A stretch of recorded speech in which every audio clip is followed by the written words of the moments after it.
Hello, welcome back to the Coleman channel. Now you may be looking around and wondering to yourself, well, where the hell is this? What is all this stuff?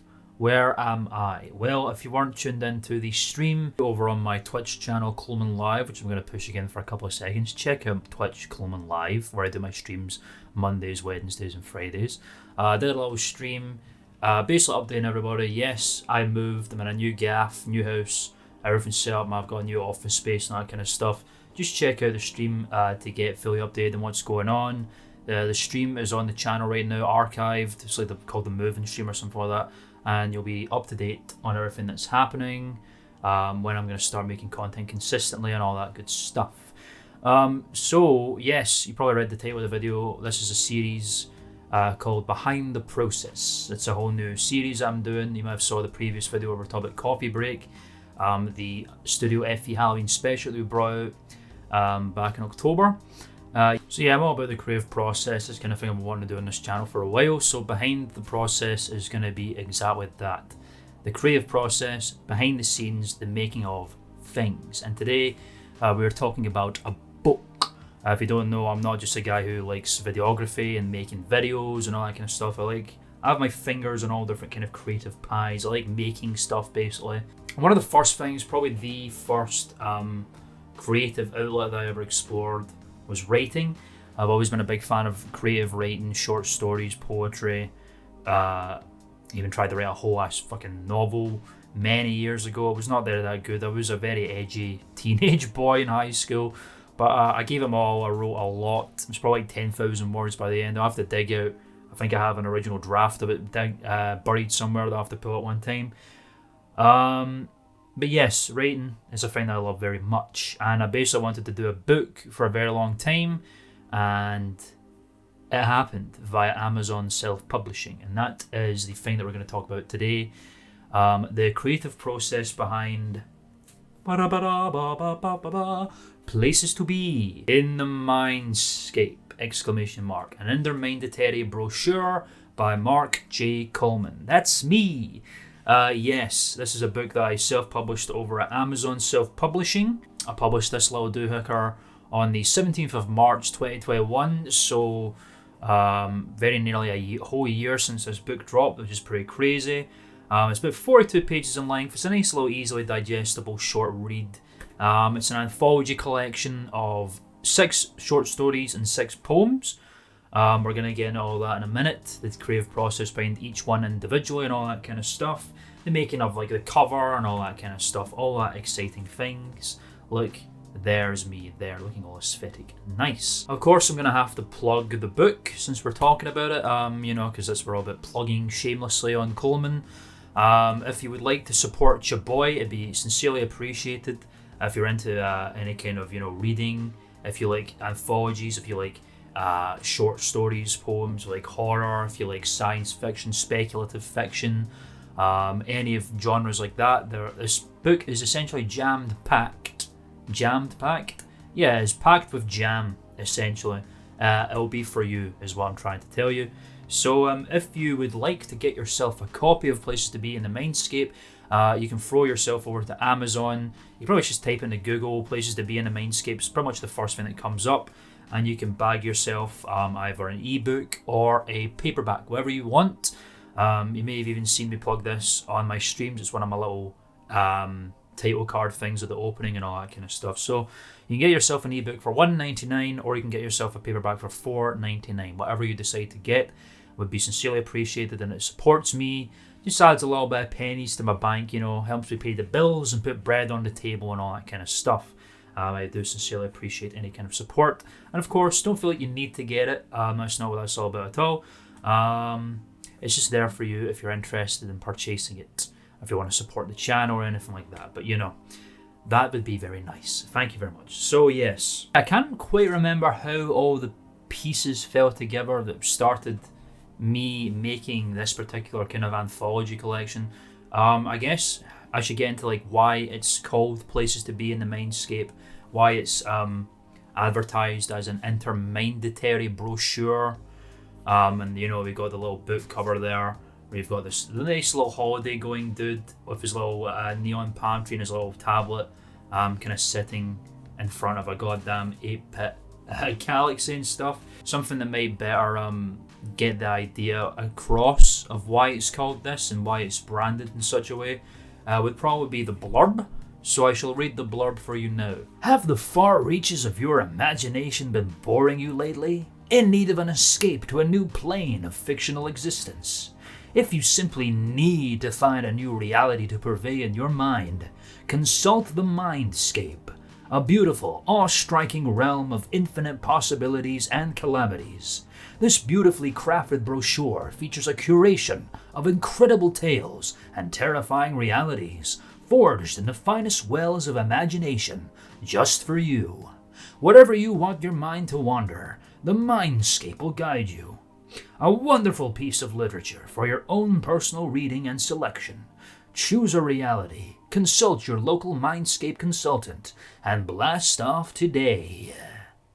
Yeah, it's supposed to be a little advertisement thing, and yes, it is a brochure. Basically, it kind of sounds like a holiday destination type thing, which it is indeed supposed to be. The Mindscape itself, I suppose, is this whole area here. The Mindscape is kind of, it's not intended to be that way, but I guess by the design of the cover art, it kind of suggests that this itself is the Mindscape, and there's the dude like about to enter the Mindscape and enter a whole crazy multiverse of different realms of different creative things and all that kind of stuff. Basically, I guess the whole idea of the Mindscape is this. I don't know if it's a realm. It's definitely not like a simulation or anything like that. Like you put a set of virtual reality goggles on and you end up somewhere else. It seems to me it's probably some sort of maybe a multiverse, a collection. It's supposed to be like as it is an anthology collection. The Mindscape itself is a collection of different realms of imagination, different places, realities of all different colours and creeds that you can choose to go to as you read through the brochure, and you get a taste of all the different realms as told through these stories, these poems, and whatever one you like. You tell up your Mindscape consultant, you book yourself a flight to the Mindscape and a ship, or through your brain hole, I don't know how it would work, and then you end up in that realm, that plane of imagination, and you get to hang out there for a little bit, I guess, for a nominal fee. I don't know, but that's kind of the whole idea. It's supposed to be a holiday getaway destination kind of brochure, hence intermindatory brochure. Well, I guess then the subtitle would suggest that you do get sent there for your brain. I really do seem like I'm thinking about something. Like I was thinking about, I'd like to write a book, and then I did start putting a collection of stories together. In a document, basically a Word document, but the title of the book was going to be something completely different. I can't quite remember what it is now. Probably the reason why I don't remember is because I probably didn't like it very much, because I remember writing the title of the book then and thinking, I'm not too sure about this, semi-placeholder, we'll wait and see. And then as time went on, then I started throwing more of my short stories and stuff into it. As it is with a lot of ideas, a lot of good ideas, it just pops into your head, you're just thinking about it for a while, and then all of a sudden this boom, lightning in a ball moment, the whole thing comes together. You might think of a word or a sentence, and then after that it's like a goddamn wall of text just appears right directly under it out of nowhere. Places to be, ... ellipses in the Mindscape. The Mindscape was probably the first word that popped in, and then I was like, it could be this holiday brochure getaway thing, a collection of short stories akin to a brochure where you look through different holiday destinations, and then the title basically put itself together. Brochure and Mindscape were the prime key words that made the whole thing come together. So yeah, that's the packaging, if you will, the branding, the world building aspect of the outside of the book and what it is and why it exists, I suppose. Basically, it's not just made to be a book that you buy out of a shop and then you read it. It's more supposed to be, like I said, a brochure of getaway destinations, of realms of imagination that you can send your mind off to, all packaged in this little, I'm going to use the word again, brochure. Maybe it gets sent to you, I don't know, maybe it's like a piece of mail, I don't know, maybe you find it and you grab it and you go, I'm going to leaf through this and see what I can send my brain off to. That's kind of like the whole packaging of the whole thing. supposed to get your mind into that whole immersive thing. Because I like the idea of like, I like that kind of idea. I like a book. You know, it's not just a book; it's a whole thing. Like the whole aspect of the packaging and the branding and the description and the blurb and stuff. Kind of gets you into an interesting mindset. Like you're not just reading a book. It was never supposed to be like a collection of like the same genre of story or the same kind of writing style or the same kind of poetry. You know, it was never meant to be like a collection that are very, very alike. It's more like they're very different, but in the same kind of way, they're very similar as well. And I wanted that kind of thing, a big variety grab bag of varied genres and story writing techniques and storytelling and themes and all that kind of stuff. But they're also quite similar to each other because a lot of them dip into the horror aspect, a lot of them dip into the dystopia aspect, speculative, you know, speculations on the future and all that kind of stuff. Big, you know, universal exploration and us as a you know, reflections on us as a species and where we're going, and aspirations, as you know, all that kind of stuff. It's all very different themes, but also individually they kind of have similarities to each other, I suppose, and that's why I kind of wanted to put them all together. Because again, a lot of these short stories were already written, some of the poems were already written, but as I wanted to fill it out, I began, you know, letting my mind go and figure out different ideas I could put into the anthology collection. And when I came up with the newer stories and poems, the ones that were written specifically for this anthology, that's where my mind was. It was basically like, what can I think of as, you know, a different thing that I've not covered yet in this story, but kind of goes along with the very kind of similar aspects of the themes. And I suppose the whole thing in essence at its very absolute core, it kind of, because it's all about human beings and, you know, the bad and the good in very fictional, speculative circumstances, talking about, you know, the topics of fear, like it says, basically everything that it covers here, the reflections of society, you know, what we are as a society right now, and then, you know, kind of looking into the future, where we're going technology wise and like consciousness wise, and how, you know, where a kind of speculative trajectory on that. Again, that kind of falls into the future as well, like where the future is going, where we are now with technology, how fast it's developed and how much scarier and weird and amazing and crazy it's going to get later on down the line. The universe, talking about, you know, how it's all here, how we're all part of it, how we're all little specks in the whole thing, but yet we're so amazing and important. All sorts of things that basically boil down to humans, because I find human existence is a very unusual, strange, horrible, bad, amazing, beautiful, strange thing, and it's a very contrary existence, I suppose.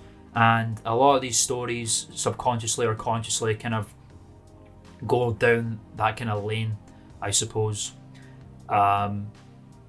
And it just is, yeah, I guess it is just that, you know, and some of them are very more apparent in that than others. But I suppose in essence it is just about people, humans' existence, and how we're all pretty shitty, but we're also quite amazing. How humanity is fucking, how I basically don't like humanity very much, but also how I love the individual a lot with all my heart. How important, you know, fear is to me, the future is to me, love is to me, the universe, all that kind of stuff are themes that I explore quite often, whether because I like the genres or they're themes I just find myself going to very often because I like talking about them, I like speculating about them. The reflections on people and society that we're in right now, where it's all going, technology and where it's all going. I like horror, I like fear. I like exploring the subject of fear and how that all works in the human mind. It's all that, basically.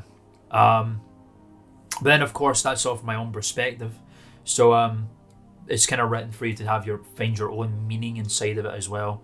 But I guess those are kind of like stepping stones to get an idea of where my mind was at writing a lot of this, and where it could put your mind as well, because I find all that stuff quite fascinating, you know. Yeah, that's a very long, elaborate going into the what these stories and poems mean for me and the themes I explored and stuff. So in essence, that's the book. That's Places to Be in the Mindscape and all the stories. I guess before we break down the stories and the poems and the creative process behind those, I should give you a bit of behind the scenes on how the hell I designed this. Yes, this cover was designed by me as well. Pretty much everything about it I made. I didn't make that graphic or anything like that. It's basically just a big thing that I put together. For those who might not know, this is not a Photoshop job or anything like that. I actually made this with an app that I use very, very often for a lot of graphic art that I make. You can check out my Instagram if you want to check them out. I'll probably put a few in here so you can get an example of the kind of thing that I like to make. Yes, I made it in an app. I made it in an app called Rave. All caps, art spelled R, the number 4, V and E. Definitely check that app out if you like making very intuitive. It's a very intuitive app. Really easy to get your mind together and make something really nice. They offer a smorgasbord of assets for you, little stickers and backgrounds and overlays, and they have a lot of tools. It's kind of like Photoshop in a way, but very intuitive and easy to learn. I'm not trying to plug these guys too hard, obviously. That's not what the video's about, but I might as well talk about it a little bit because, you know, I was able to make my whole ass book cover on this. So, you know, I use Rave Pro, which is a paid thing, but once you pay for it, you own it for life. I can't remember how much it is. It's like $5.99, maybe a bit more, honestly, but I can't quite remember. But basically unlocks all more of these assets and stuff that you can use and more effects that you can use. And also they have a big ass store where you can download more assets for free. So it's a really, really nice app. And I make a lot of graphic art and stuff on it. And basically, yes, I designed this whole ass book cover on that application. How it all started, I suppose, yeah, I did go on there thinking I'm going to design the cover for this book. I wanted to make a holiday destination brochure cover, guy lounging, you know, maxing and relaxing with a little parasol, and in front of him, rather than like a whole tropical paradise, it's a crazy, you know, space phenomena universe, crazy, you know, space. It all started with a background. Like I said, you can pick different backgrounds for your image, and that's what this is right here. I can't remember what one it was on. It was a list of it might have been called 8-bit because it was like 8-bit art and all that kind of stuff, and this was one of them. It was just a big, you know, 8-bit galaxy, which I very much liked. And then there was a lot of other things. I did a lot of different visual effects and stuff to make it look a little bit different, maybe change the colour and stuff. There's a whole thing. There's a lot of stuff that I did to it. Yeah, I basically just picked these kind of fonts. You probably recognise that font. It's in a lot of things. I think it's called Cyber or something like that. I like that one a lot, so I picked that one. That became Places to Be in the Mindscape. Can't remember the name of this font. I think it might be called Alien or something. You know, pick the colour, pick the trim. Very simple shit, or the outline I should say. And then that all came together very nicely. This little dude I got from Google Images, I just typed in guy with palm tree, guy on holiday, something like that. I took the PNG, the transparent PNG. This is my whole process when it comes to using Rave. I sent the PNG to myself on Facebook Messenger, which I then went to from my PC, went on my phone, lifted the PNG off of Messenger there, sent it to Rave, made them slightly transparent, made them inverted colours, and then I basically just moved them into the corner, and then that is it. That was how the cover got made. And that is basically the making of the cover, the making of the branding of the thing, my thought process into the themology and my writing and stuff. So I suppose we should get into some of these short stories and poetry. I'm not going to go into all of them because there's 6 each, and also I want to leave a little bit of mystery, and you know, maybe a little bit of incentive for you to want to have a little read of it, you know, because I'm quite chuffed with myself, Miss Moneypenny. I don't know why I'm turning into Sean Connery. Hello there. This is mid-editing Coleman tuning in just in the middle of this video to tell you that this video is going to be 2 parts, because if I made it all one long thing, it would be way too long. So this is just going to be part 1 to a 2-part thing. This is just going to be, I guess, the origins of the anthology, and the creation of the book and the branding and all that kind of stuff that we talked about. And part 2 is going to be the creative process behind the stories and the poetry and all that kind of stuff. So that's in the middle of getting edited right now, but I thought I'd better just make this up to here a video, because if I make it 2 parts, it's going to be like over half an hour, which is a bit ridiculous. I don't think a lot of people want to watch that for half an hour, so this is fine.